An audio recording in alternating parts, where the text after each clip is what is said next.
হরে কৃষ্ণ। প্রিয় কৃষ্ণ ভক্তবৃন্দ, আশা করি ঈশ্বরের কৃপায় আপনারা সকলেই ভালো আছেন। আজও আমি আপনাদের মাঝে উপস্থিত হয়েছি আর নতুন একটি শিক্ষণীয় কাহিনী আপনাদের শ্রবণ করানোর উদ্দেশ্যে। তো আসুন শ্রবণ করা যাক। রাধে রাধে। একটা গ্রামে পিন্টু আর মিন্টু নামে দুই যুবক বাস করত।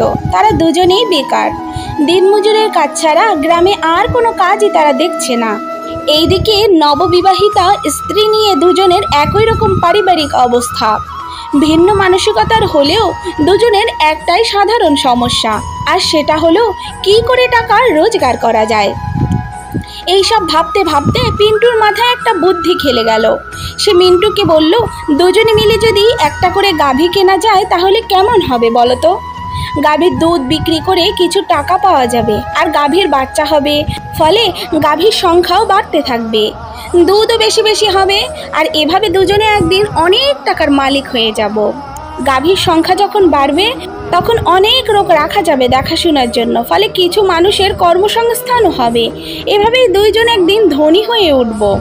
এভাবেই পিন্টু তার ভাবনার কথা মিন্টুকে জানায়। এই প্রস্তাবটি মিন্টুরও খুব ভালো লাগে। সে প্রস্তাবে রাজি হয়ে যায়। তারা দুজনেই কথা পাক্কা করে ফেলে।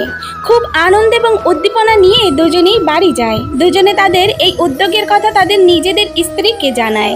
পিন্টুর স্ত্রী সব শুনে খুব আনন্দের সঙ্গে তার গহনা খুলে স্বামীর হাতে দিয়ে বলল, খুব ভালো পরিকল্পনা, আমার গহনা বিক্রি করে গাভী কেনো, যখন বেশি বেশি রোজগার হবে গহনা কিনতে আর কতক্ষণ।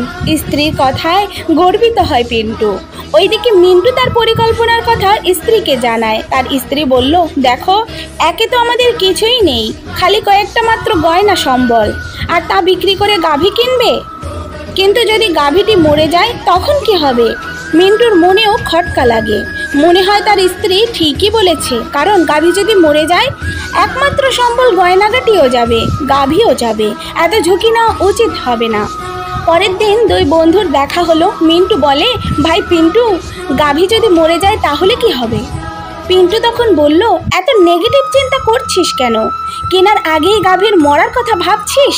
আর গাভী কোন কারণেই বা মরতে যাবে? মিন্টু একই সুরে হতাশ জবাব দেয়, তা তো বুঝলাম যে গাভী মরবে না, কিন্তু ধর যদি মরে তাহলে কি হবে?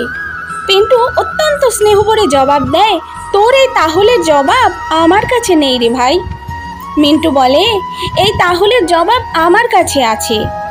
আমরা বরবাদ হয়ে যাব, সব হারিয়ে নিঃস্ব হয়ে যাব রে। অত্যন্ত বেদনাহত হয়ে পিন্টু বলে, কিন্তু তুই কেন বারবার ভাবছিস যে গাভীটা মরে যাবে? একটু অন্যভাবে ভেবে দেখ না। গাভীটা দুধ দেবে, আমরা বিক্রি করব। প্রথমে পয়সাগুলো জমাবো, তারপর আবারও গাভী কিনবো। অনেক পয়সা হবে যখন, তখন অনেক গয়না কেনা যাবে, বাড়িও বানানো যাবে। এভাবে দুধের বড় ব্যবসায়ী হয়ে উঠবো দুজনে। কিন্তু মিন্টুর ওই এক বলি, ব্যবসা, টাকা, বাড়ি, গয়না সব হবে তখনই যখন গাভীটা বেঁচে থাকবে। এরপর অনেক বোঝানোর পরেও মিন্টু তোতা পাখির মতো বলতে থাকে গাভী মরার কথা। পিন্টু আর বোঝাতে পারে না, শুধু বলে, দেখ মিন্টু, ওই রকম ভাবলে তুই কোনোদিনই কোনো কাজ করতে পারবি না। এই ধরনের ভাবনা ঠিক নয়, কারণ তুই আগে অন্ধকার দিকটাই দেখছিস। এইভাবে দুই বন্ধুর তর্কের পর কয়েকদিন কেটে গেল। পিন্টু একাই তার দুগ্ধবতী গাভী কিনে ফেললো। সে এখন আর দিনমজুরের কাজে যায় না। সকাল থেকে সন্ধ্যা গাভীর দেখাশোনা করে, দুধ দোয়ায়। প্রথম কিছুদিন দুধের গ্রাহক খুঁজতে গাভীর পরিচর্যা করতে কষ্ট হয়েছিল। ধীরে ধীরে পিন্টু এই কাজগুলোতে দক্ষ হয়ে উঠতে লাগলো। আর দিনমজুরের কাজের শেষে মিন্টু রোজ তার কাছে আসতো, আর পিন্টুর সংঘর্ষ করার পরিশ্রমের বিষয়টি দেখতো, আর ভাবতো তাদের দিনমজুরের জীবন কত ভালো ছিল। রোজ সকালে কাজে যেত, আর বিকেলে ফিরে এসে সন্ধ্যায় কাজকর্মহীন আড্ডা দিতে পারত। এখন পিন্টুর জীবনে আড্ডা দেবার অবসর নেই। তার উপর এত ঝুঁকি নিয়ে কেন যে গাভী কিনলো? যদি মরেই যায় সবই যাবে তার। আর ওইদিকে কালো গাভীর মধ্যেই জীবনের আলো দেখতে পায় পিন্টু। সে দ্বিগুণ উৎসাহে কাজ করতে লাগলো। এটা ঠিক যে তার কাছে এখন অবসর নেই, কিন্তু সুন্দর ভবিষ্যতের কল্পনায় সময় নষ্ট করতে সে একদমই রাজি নয়। এইভাবেই দিন যায়। আস্তে আস্তে তার গ্রাহক বাড়তে থাকে, গাভী বাড়তে থাকে, কাজের লোকও বাড়তে থাকে। গাভীও তার মরেনি। অন্যদিকে মিন্টু গাভীর মরার কথা ভাবে আর একইভাবে দিনমজুরের কাজ করে যায়। এদিকে পিন্টু ধীরে ধীরে ধনী হতে থাকে ক্রমশ। তো বন্ধুরা, এই গল্পের ভেতরে বিষয়টিকে যদি আমরা বুঝতে পারি তাহলে আমাদের জীবনের পদক্ষেপ নেবার শিক্ষাটি অর্জন করতে পারবো, তাই নয় কি? আপনারাই বলুন। এই কাহিনীটির শিক্ষণীয় বিষয় এটাই যে কিন্তু যদি তবে ইত্যাদির জালে আটকে পড়তে নেই, নেতিবাচক ভাবনা কখনোই মাথায় আনতে নেই।